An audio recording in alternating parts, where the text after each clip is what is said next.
Hey guys, I wanted to make a video about games that are under $20 for the Xbox One.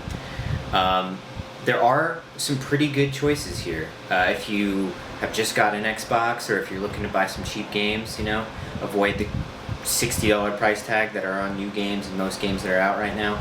There are some pretty good titles that you may have missed on the Xbox One. The first game is The Evil Within. This came out last October, around Halloween, and it is made by the director and developer of the Resident Evil games, his new game development studio. It actually pulls a lot of team members from other companies, especially a lot of Japanese developers. This game is very similar to Resident Evil 4 in terms of playstyle. And this got actually pretty average reviews. A lot of people were on the fence if they actually liked it or not. For me, I love this game. The one gripe I have is that the camera is a little finicky and it's a little hard to control. So that's a problem. However, it's a great action game. The story's pretty cool. Not really as creepy as some of the other Resident Evil games or any survival horror games for that matter. It doesn't take itself too seriously. But it's a lot of fun and pretty challenging. And you can get this for probably 16, 17 bucks. On Amazon, I think it's listed for 20 right now. And it's got some pretty good DLC too, so definitely think about this one. Next up is actually an HD remaster of a game that came out for the 360 and the PS3, and that's Tomb Raider, the Definitive Edition. If you somehow didn't get to play this on the previous gen consoles, I really suggest you get this for Xbox One. It is, I think, 17 bucks right now, 16 or 17. They actually had this for $12 recently through Xbox Games with Gold. This is an excellent action-adventure game. It's a big departure from the previous Tomb Raider games, I would say. There's not as much puzzle solving, and it's a lot faster paced than your previous Tomb Raider games, at least that I've played. This is similar to the Uncharted games, if you've played those. Those are PS3 exclusive games, but they're very similar in playstyle and in the action. It's very cinematic. There's some really intense moments in this game. Things that blow you away and add to the replayability of the game just because you want to relive that moment, that one specific moment in the game where you were just in awe of what was happening.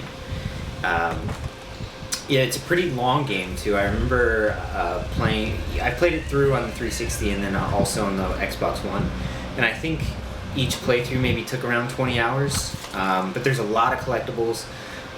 It is a linear game, but there is a lot of exploration. And you kind of can fast travel around the map, so there is some open world elements to it, but not as much as something like Skyrim. But there is some back tracing, and you want to go through certain areas and collect everything you can. So yeah, awesome game and pretty cheap. All right, next is a game that it's kind of hard to describe. I remember hearing about it. Actually, the first time I encountered it was one of my friends was playing it on PC, and I know it's a remake, sort of, or a reboot of one of the original games that came out a long time ago for PC, and that's Shadow Warrior. And I might be wrong, but I'm pretty sure this was originally made, or still made by the people who made the Duke Nukem games. They're very similar, at least. The thing I like about Shadow Warrior is it constantly is at 60 frames per second, and the action is pretty over the top. It's the same humor and same type of gameplay as Duke Nukem games, but it plays extremely well on the Xbox One. This definitely shows off what the Xbox One can do in terms of performance. I don't think it ever went out of 60 frames per second for me. I didn't finish it because I kind of got a little bored and tired of it at the end because it's a lot of the same kind of action and gunplay. However, it's pretty funny, and there's really cool leveling up systems and powers that you can evolve your character with. I'd say pick this up if you're a fan of first-person shooters with a like sci-fi horror twist. If you've liked games like the Duke Nukem games, the games like Doom, which is similar to Doom, stuff like that. If that sounds, it's kind of up your alley, then this is the game for you. And I'm pretty sure you can probably get this for $15 or $20, depending on where you look. Definitely an awesome game. And for my last choice of physical games would be Rise: Son of Rome. This is a launch game, and I'm sure most of you have heard of this game. And, you know, the thing for me is I played this at E3 before the Xbox One came out, and people were bashing on it, saying it's all quick-time events, and all you do is press buttons timed with the screen, which is true in some aspects. But after the kind of like backlash they got from the original system like that, they added more of a combat, more layers to their combat system.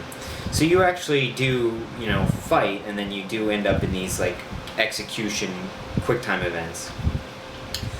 But the thing that makes Rise so great is that beyond most of what I've seen so far in the Xbox One, you know, there are some good examples, including games like The Witcher 3, but oh my god, the graphics and the visuals in this game are insane. They really show how powerful the Xbox One can be.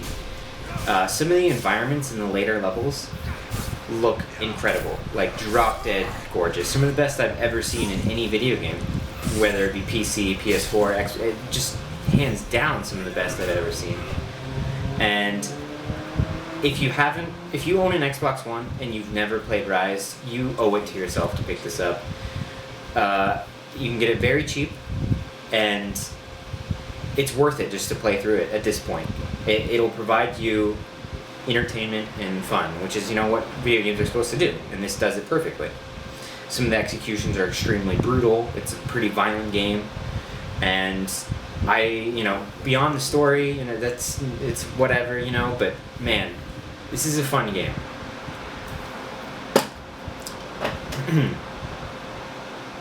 So the last thing I want to talk about isn't actually a physical game.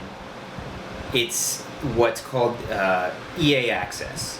And, you know, I'm not sure how many people are aware of what EA Access is and how awesome it is.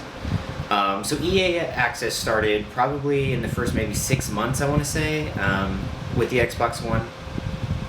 And what it is, well, what it used to be was a $5 a month service where you had access to EA games, full EA games, that you could just download and play. And it used to be a $5 service, but actually it's now free. Meaning if you have Xbox Live Gold, if you pay for the yearly service of Xbox Live Gold, you can have EA Access and have the access to their vault of games. And it isn't new games, but it's games that aren't that old. Like, you can go on there right now, on your Xbox One, download EA Access, create an account, and have access to Titanfall, UFC, all the sports games for the previous year. So not any of the new ones that are out, but you can have FIFA 14 and FIFA 15, NHL 15, some of their football games, I'm guessing. Plants vs. Zombies is on there. There's a bunch of stuff on there. And, you know, I don't know how many people are actually utilizing that service. It's a great service. It's free now. So I implore you, if you haven't, to go ahead and do that, because you have access to all these free games. And, you know, you might not like EA for some of the stuff they do. I know I have certain gripes with them because of how they've handled, you know, customer support and stuff in the past. But they have this great free service, and there's really no reason not to try it out. Alright, thanks guys for watching. This is kind of like a part 1 of 2 videos. The next video I'm going to make on this subject is more about the arcade games you can download. Or, you know, I don't really know what you call them at this point, but they used to be arcade games, right? The Xbox Live Arcade. I don't think it's called that anymore, but that's going to be the next video I make, is the cheap games that you can get from there.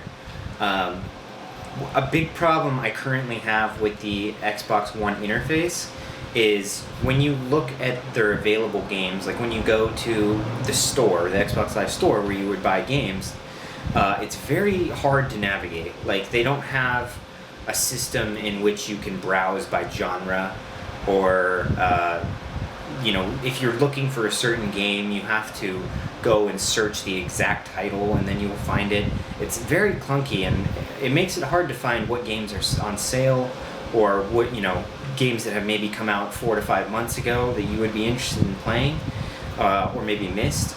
They're so far back in their catalog that you won't even see them. So the next video I'm going to make is going to be about those. So once again, thanks for watching, and I appreciate the support.